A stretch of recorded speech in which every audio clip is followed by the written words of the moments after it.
Hello, everybody. Today's book is Beauty and the Beast, Chapter 1. Once upon a time, in a faraway land, there was a magical kingdom where just about everything was perfect. The land was green, the people were happy, and the castle was majestic. The young prince, however, was another story. He had grown up with everything he desired, yet his heart remained cold. He was selfish, spoiled, and unkind. Yet because he was the prince, no one dared say no to him. No one dared try to teach him a lesson. Until one bitterly cold, raw winter night. On that night, an old beggar woman came to the castle, shivering weak. The servants led her to the prince. She bowed to him, taking a red rose from her basket. "Kind sir," she said, "would you grant me shelter from the cold?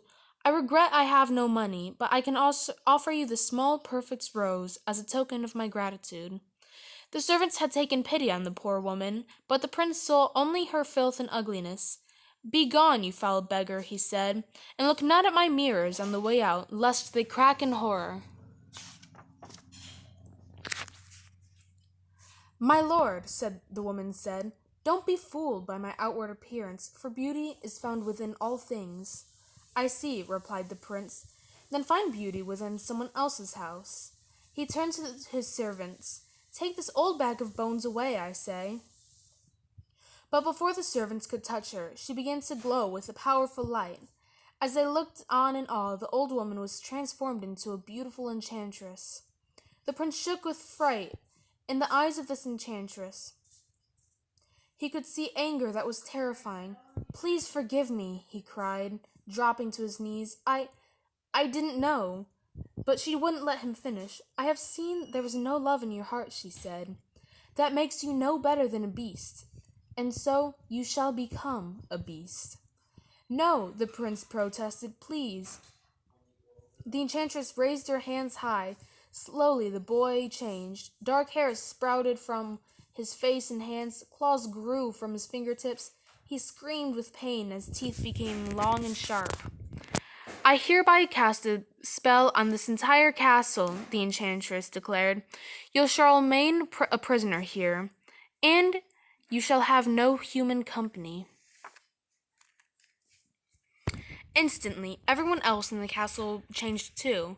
The head of the household, Cogsworth, became a mantel clock. The maitre de Lumiere became a candelabra. The cook, Miss Potts, became a teapot. Others became furniture, china, and even silverware, until not one human being was left. The enchantress then held up the rose. "This rose will bloom until your 21st birthday, and then it will wither and die. You have until then to break the spell. If you don't, you'll be doomed to remain a beast forever." "But how can I break the spell?" said the frightened boy, his voice now a raspy snarl. The enchantress leaned closer to him. "The only way to break it is to love another person and earn that person's love in return." She placed a small rose in a bell jar on the table, then